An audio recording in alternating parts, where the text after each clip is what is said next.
No pressure, but there you go. And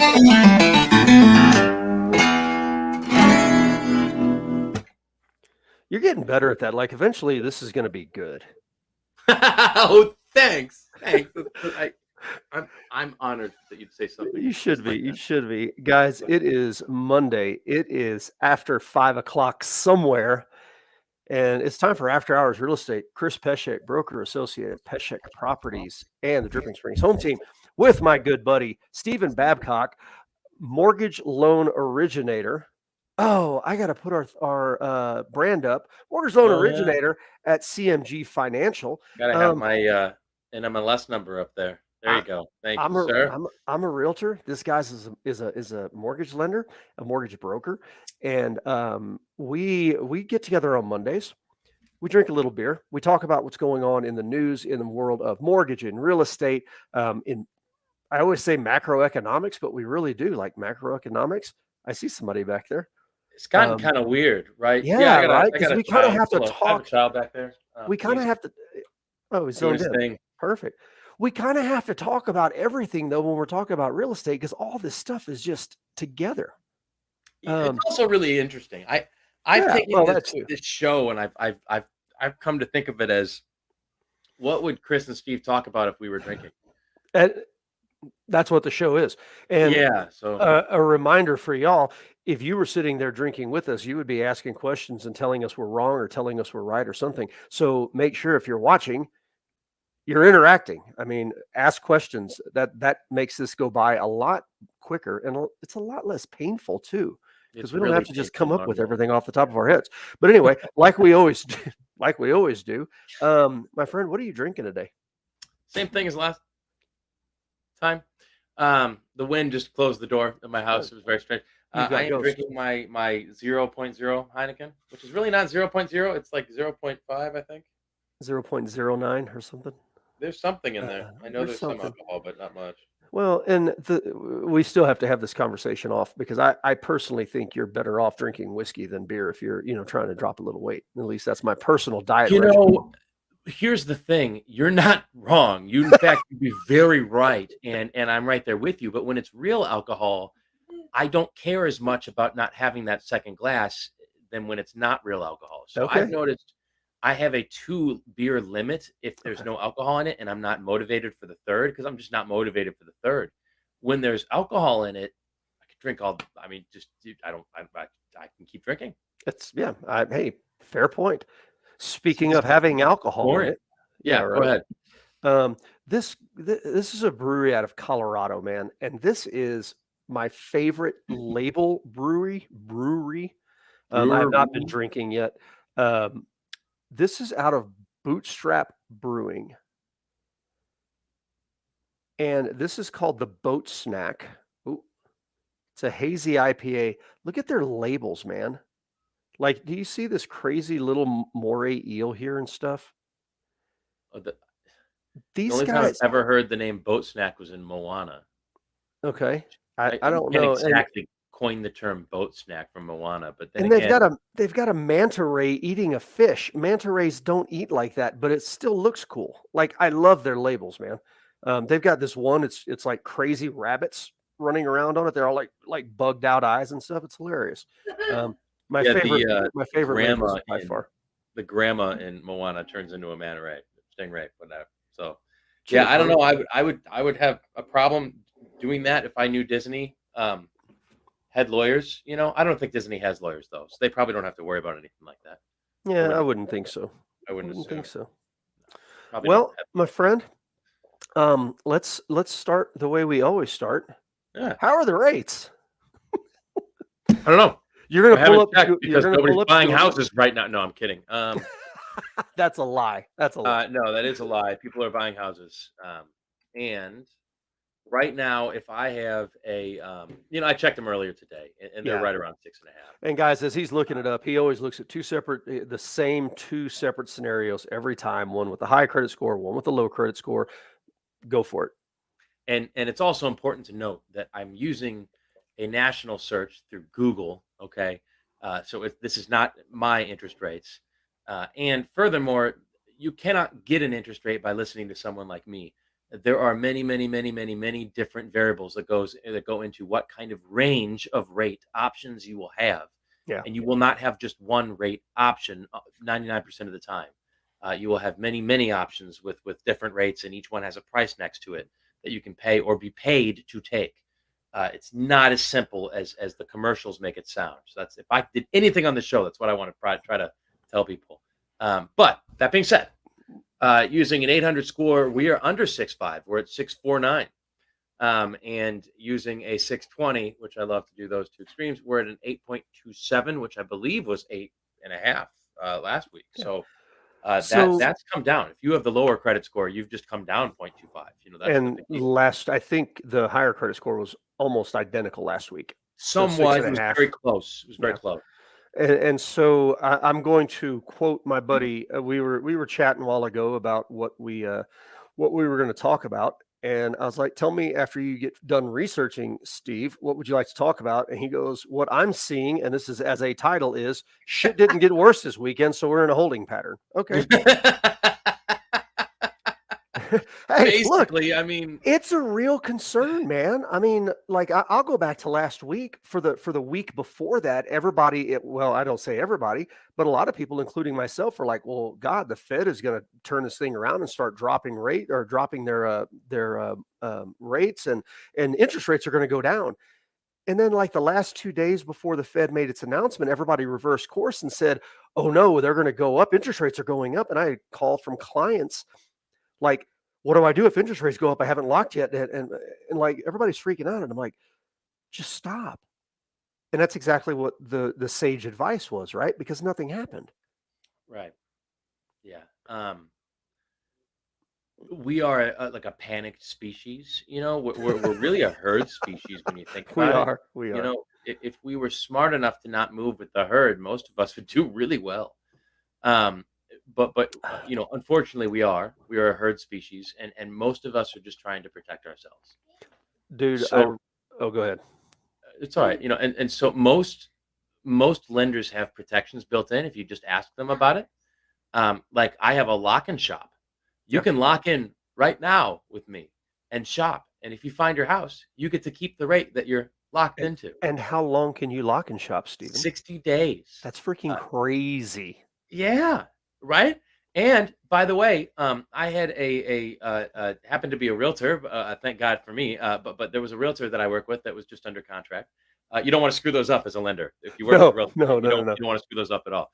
And so she was locked in, and I locked her in, and the rates got way higher, right? And so I was like, "Yay me! All right, okay." And then another week went by, and they came down. Another week went by, and they kept coming down.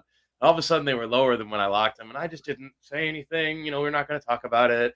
And uh, to my great surprise, after joining CMG here recently, and I knew they had a lot of great things, but the other one I found is that they had a float down option if the rate moves more than 0.5%, and it did.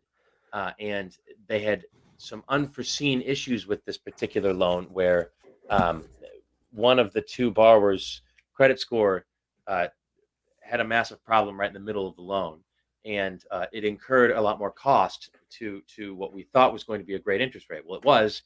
Now that came with a fee attached to it, Yeah. and this rate drop, instead of changing the rate, just got rid of the fee basically. And Um, that you know, Well, no, I would say that's a good thing, guys. If you're working with another lender, that's one of the things that you need to ask them, or your agent needs to ask them. Look, if we lock in, will you float it down for us? Some will, some won't. And if they don't know what a float down is, you might want to call Steven. yeah, Just that's saying. really true. Actually, I don't Yeah, usually plug myself on this. I just want to give great I'm advice, but at the plugging same you. It's time, fine. like it's cool, the ability to lock in right now and shop for the next 60 days, right? Because if things do get Because the worse, volatility, you really don't know. but here's the thing, you wanna hear something funny? I'd love If to. you want better rates, then you should be praying for more bank collapses. Yes, absolutely. The Because more volatile the eventually, market, yeah, the better the rates get. Sorry to interrupt you, but no, yeah. no, no. That's exactly what I was going to say. Eventually, if more banks collapse, the Fed's going to have to reverse course. I mean, and if we're doing all this, like you said, that's exactly right. That doesn't Yeah, help. and The, but it's getting really bad. What needs to happen is we need to let the banks fail and we need to get rid of the $250,000 insurance. FDIC insurance. Yep. Yeah, because that way people would start paying attention to where their money is. Yeah. Right now, it doesn't really matter as long as it's got that FDIC on there. You could be the bank of Epstein Island, and we if as long as I don't know what the island is, if okay, fine, can I get my deposit out? Great. Well, Yep. if it's really Epstein Island, you probably don't want your money there. It's probably going to go away in some puff of smoke someday when Yeah. Epstein hangs himself in a jail, right? God, I can make so many jokes on this one. I'm just going to stop immediately. In fact, I haven't really set anything up yet, but yeah, I don't like where my head's going, so I'm redirecting here. But yeah, bottom line is that um, things are going to get really, really, really volatile in the future. Yeah. Is what it's looking like, and you don't want to be able to start shopping at 6.5 and find yourself at 8.5 and say, can we afford this? And sometimes just here you can't afford this, That's right? right.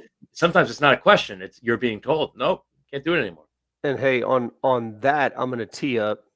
Our friend Shelly is a little bit impatient, but I knew that her question. I Shelly's knew great. that her question was gonna be answerable at some point. So she's like, "Is there ever a time when nobody's buying, or that when buying houses is basically inactive?"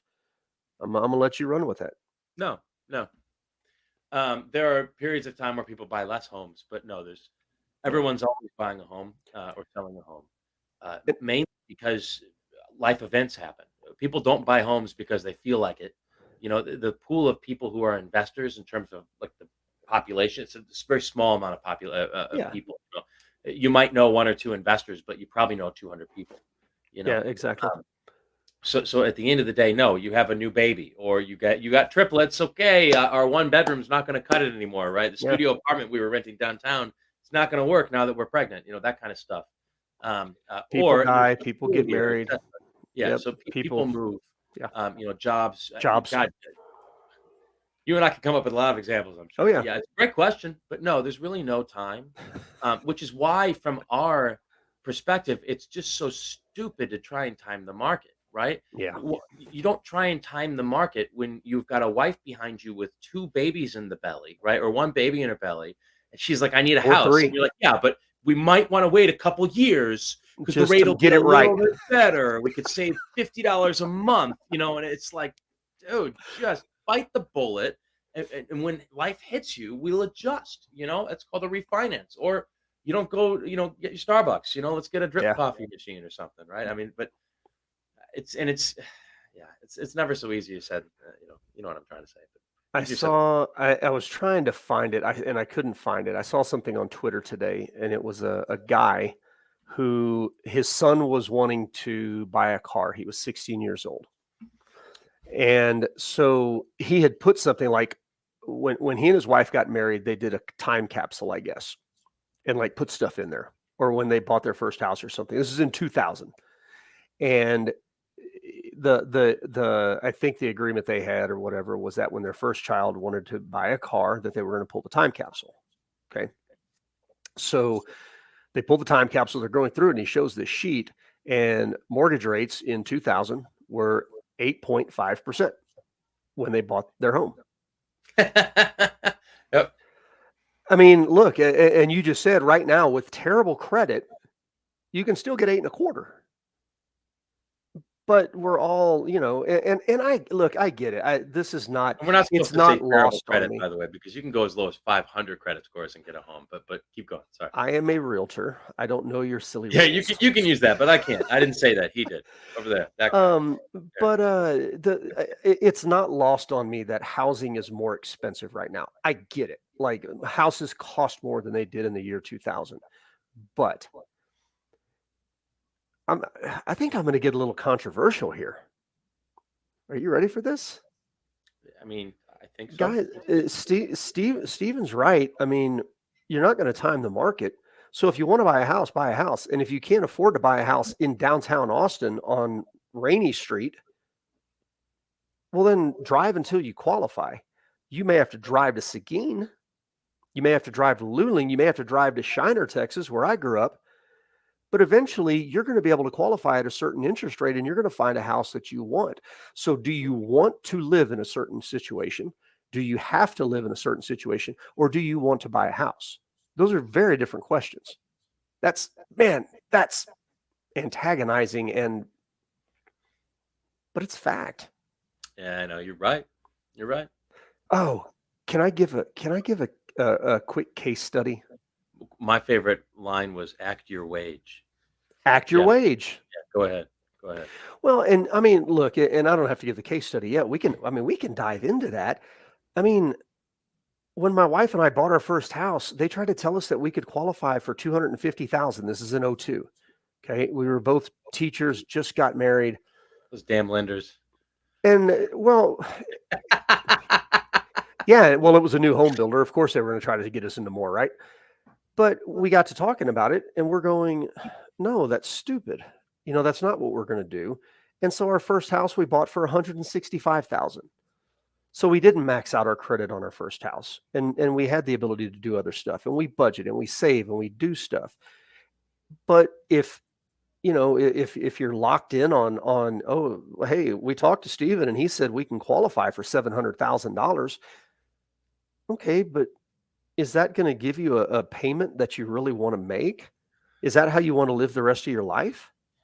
Dude, I Um, just did a $600,000 loan for a $720,000 home, something like that. okay. And the payment was Yeah. $6,090 something dollars a month. I mean, look, if all you want to do all day is sit at home and not go out to eat and not do anything else and not go on vacations and not have kids, or unless you have a great paying job and it's all worth it.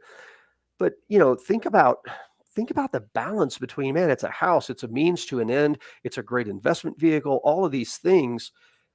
But at the same time, you don't necessarily need. Look, you're not out there trying to impress the Jones, or you shouldn't be You out know there what trying to though? impress the Joneses. You know what though, man? Even if you'd bought at the peak of 2008, that price didn't seem that bad monthly compared to today. It And didn't, but I you know, also but make a what hell I'm of a trying lot to more say is, money now. but what I'm trying to say is that I do this exercise with people, right? Okay. When you rent, typically it's going to cost you, and I know that rentals market's been pretty crazy too, right? But Yeah, typically your rent is a little bit less than it would be to buy a house, so like the monthly cost. a little bit. Yeah. And so, it's like, oh, but I'm paying seven. It used to be, I'm paying 1,700 a month now. I don't know if I really want to go to $2,100 a month when I first got into the industry, Yeah. right? For a house that's bigger than where you're renting now. Okay, well today that $2,100 a month is now $4,500 a month, right? And so I do this exercise. I say, if you go back in time 10 years ago, okay, so now it's 2013. Where were you living, and what did you pay every month? Can you tell me? Yeah, I was living in Southwest Austin, and we paid $1,246 a month for our mortgage. Can you imagine getting a $1,200 mortgage today? No, no. Well, you know what? I mean, look, okay, not in Maybe your Austin, I taxes are can't. 1,200. Sorry, Not go in ahead. Austin, I can't. Yeah, yeah. But look, it is still possible. I get your point. I understand. And yes, not in Austin, not in Luling either. I don't even think you can do it Typically, in Shiner. But anyway, typically wages go up, inflation goes up, and the value of your home remains steady. And so, as those other things become less and less valuable, like if as the dollar becomes less valuable, your home becomes worth more dollars, hmm right? And so it's really a store of value. So it really doesn't matter when you pay for it or what you're paying for it. As long as you can afford it, it should hold its value over time. Now, it's not an investment vehicle. You don't buy a home traditionally to invest your money. right. Only recently has it given massive gains, and it can have losses, right? But at the same time, it is an asset. It is something that you can sell later, not like a car. So Yeah. I don't So know. I don't like the whole timing thing. right. Shelley was saying her mortgage was $1,000 a month, and I know what her current one is, and it ain't $1,000 a month. Uh, Now, I do, and I'm gonna use that as a little bit of a Don't want to talk about it. That's springboard into, oh, and before I get into this, guys, Shelly, we love Shelly to death. I would love for like 10 more people to be asking questions and giving comments because again, it's a lot more fun. Um, Springboard into my case study, and I've started doing this. I'm going to put together a video on this for not only first time home buyers but home buyers in general. You and I know some people in common that they're previous clients of mine, and I've been in contact with them over the years. And the conversation was, hey, eventually we're going to, we're going to buy another house. We're going to buy a house sometime, and okay, and that's gone.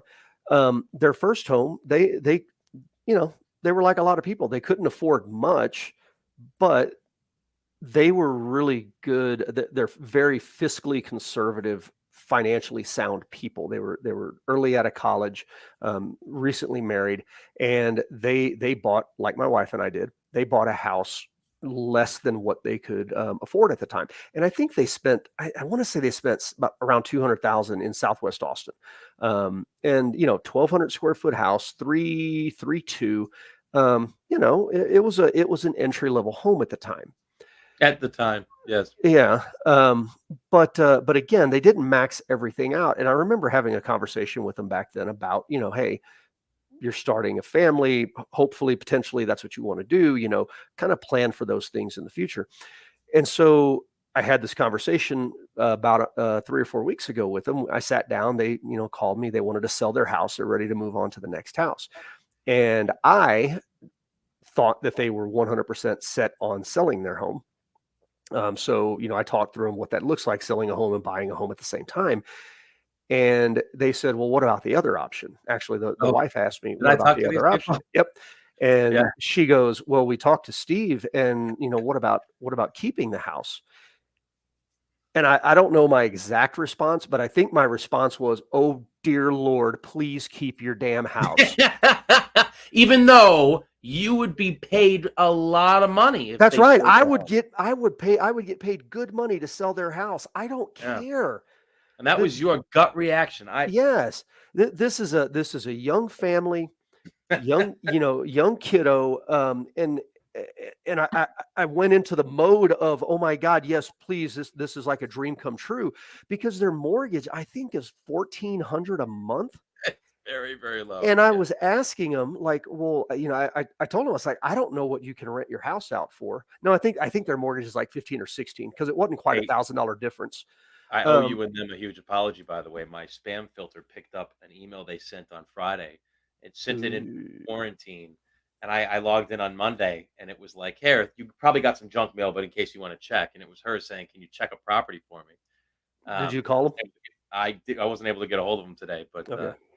yeah, I We'll feel talk like a off. We'll jerk, talk by the offline. way, but yeah, But anyway, I I told don't them, know I how was like, we got look, I around I haven't run rental comps, and they said, well, people with our size houses have been renting them for like 2,400 a month.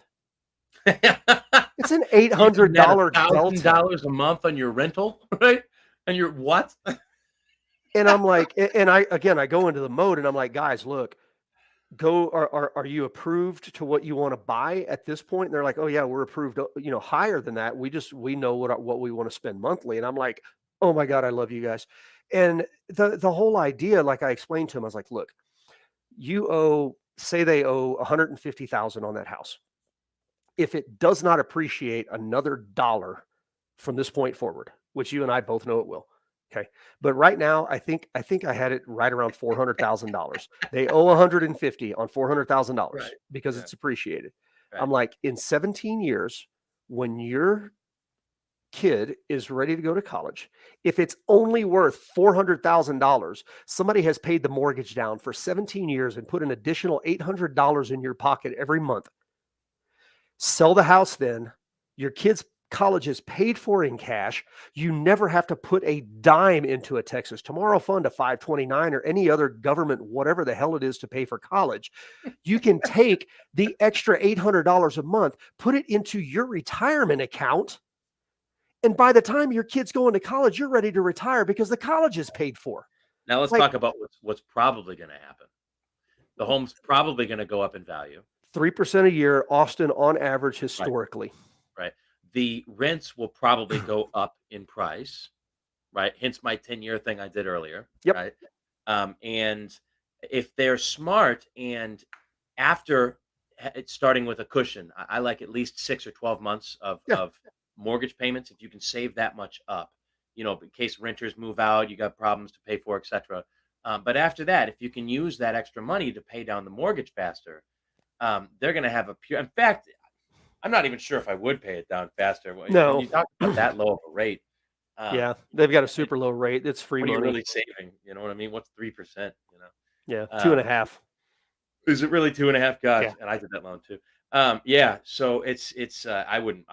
Yeah, I tried to tell him not to do it. I knew you wouldn't care But no, monetarily man. wise, and your No, reaction man. solidified that. It was, and that was the kind of the thing that put them over. So that's what we're doing. We're shopping for a house. They're going to keep the other one. They're going to put renters in it. I mean, guys, that's like people talk about, I don't know if it's the American dream or whatever, but being able to get ahead. And how do you get ahead? And how do you change the path for your kids and your lineage and your legacy and all this other stuff? And it starts with a lot of things. But for me, I'm a realtor. Okay. There's a lot of people in this country and in this world that have made more money on real estate than any other thing that they've ever done. It's the number one wealth generator out of Yeah. any other profession. Yeah. And There are even more millionaires in real estate than any other, including doctors and lawyers. Sorry, go ahead. no, and that's exactly right. And even the one thing that if they only keep that house and sell it to pay for their children's college fund, somebody else has paid for their children's college fund and has allowed them to get a start on saving for their retirement, which has allowed them to get a start on saving for their family's legacy down the road.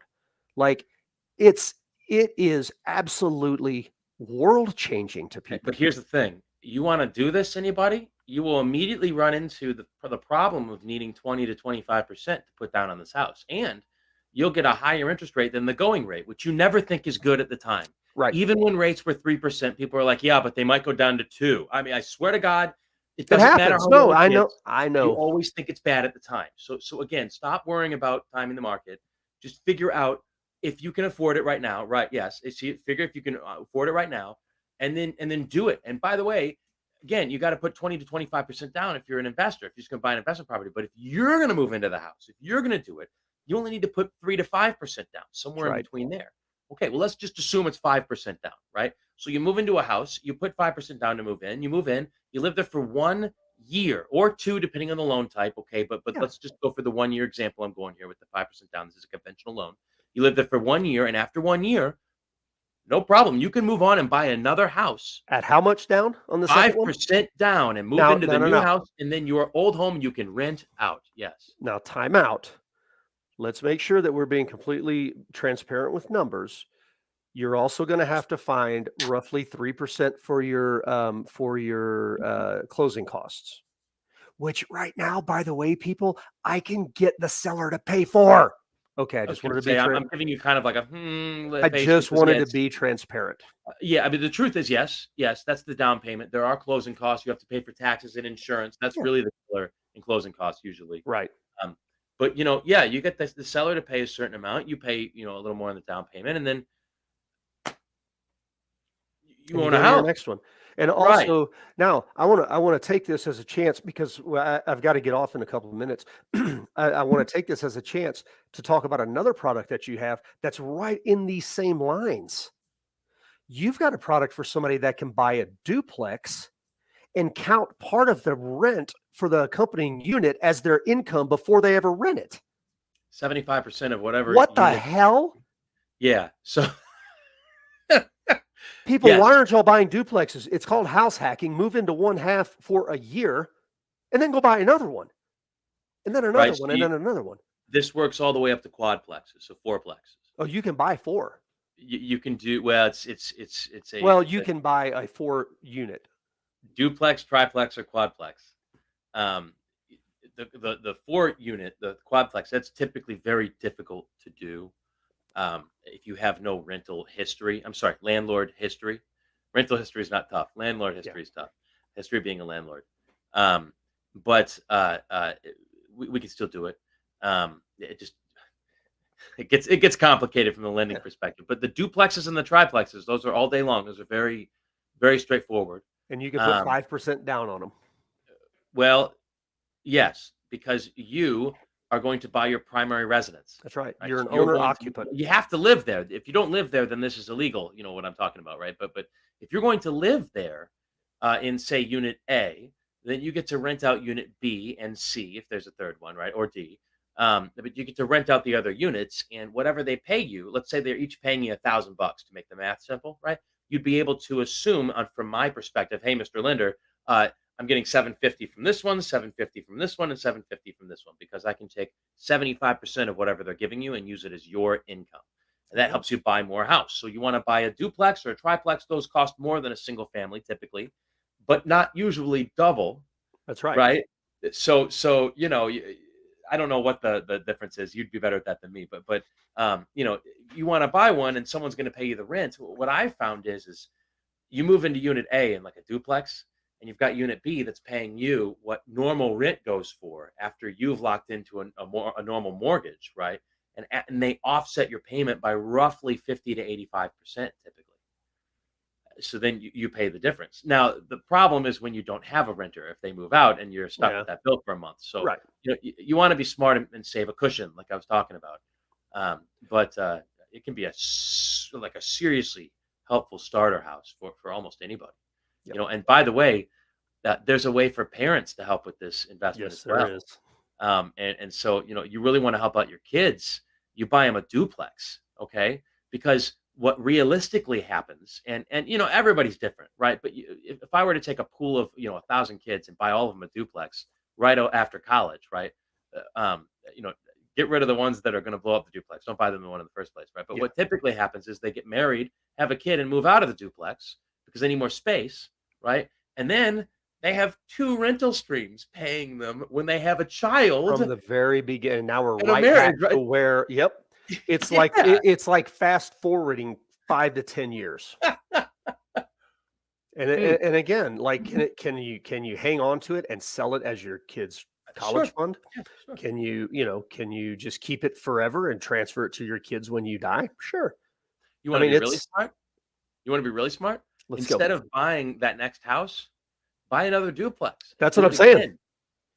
Buy your first duplex as a 2-2, then find a duplex that's got a 3 bedroom, and then maybe after that find another duplex that's got a 4 bedroom. I mean, if you don't mind living next to people, Could someone, Chris, buy a big plot of land and start building duplexes on them year after year after year? you have to subdivide the land, but it just takes a little bit of time, and I mean, it's not all that expensive. Just I build mean, one road? I think when we subdivided our land, it was just into 2 lots, but I think it cost us $4,000 maybe to subdivide it, and all you need to put a duplex in is to have separate plots of land. You need a road. You're going to need separate septics for every one, but that's just in the cost of construction. So Right. yeah, you could just like move to the next one when you build it, and then when you're done, have 10 or 15 duplexes that are your real estate empire. Yeah. Do you offer a construction loan for duplexes, Stephen? I don't offer construct. Well, hold on now. Yes, I believe Hmm. I do. Um, I'm actually, in fact, can I take that back? I'm going to have to double check on that. I'm not really Okay, sure. I've not been asked if I can do construction financing on a duplex yet. there you go. Um, I do know I have construction financing. I would assume that I can do duplexes. All right. Um, do you actually need to know that, or are you just curious? I'm just curious in case because look, this is conversations like this are going to get people thinking, which is the whole point Okay. of this, like giving knowledge that somebody else didn't necessarily have. And if somebody contacts you about being able to build a duplex because they want to build a duplex farm, um, you know, From my experience, the issue I have are the builders, and them I've being got good builders. We're good. well, no, I mean them being approved with me in the first place. Oh yeah, So the builders are probably fine. So maybe the issue I have is me, right? But at the end of the day, they have to be on a list. You can't just say, "Hey, man, I'm a builder. Give me $200,000 and I build a house." Okay, it just doesn't work that way, right? They have to be like right. approved and signed up, Yeah, bonding yeah. insurance, etc. Legit. Yeah, they've got to be Yeah, legit. and so typically, it's the answer is going to be yes. I Yeah, can absolutely offer that financing now that I've thought it through. But the question is going to be, who are you using to build it and where are you building it, and right. then maybe no. which So we can. I might be your We can guy, I figure might that not. out. I'll have to, yeah, I think we can figure that out though between you and me. I just have a feeling. I mean, look, location and builders. I'm all about location and builders. I got that part on lockdown. You tell me what you need, I can take care of it. You know what, man? It pays to go local when you know who you're dealing with. It really does. Yeah. Especially with the builder stuff like that. Yeah. Man, that's really a big deal. Big time. So, but call Chris. Man, guys, that is it. Remember, even if you're watching this afterwards on YouTube or Facebook, if you've got questions, put them in the comments. We got our first YouTube comment. Yeah, dude. That's awesome. But yeah, if you've got questions or comments afterwards, make sure you put them in. We will respond. We will answer questions. That's the whole point of this. It's education. It's evergreen. Like, this is not content that's going to die tomorrow. This is stuff that's going to be knowledgeable or useful forever. So make sure you're taking advantage of it, I guess, is the big thing, right? Cool. So we're going to do this again next Monday. Is that what we do? Good. Same bat time, same bat channel. Yes, Batman. 5 o'clock on Monday, guys. If you're at home, grab your favorite drink, sit down, and comment. Shelly, thank you for all your posts. We appreciate you very much. See you next week. Cheers, brother.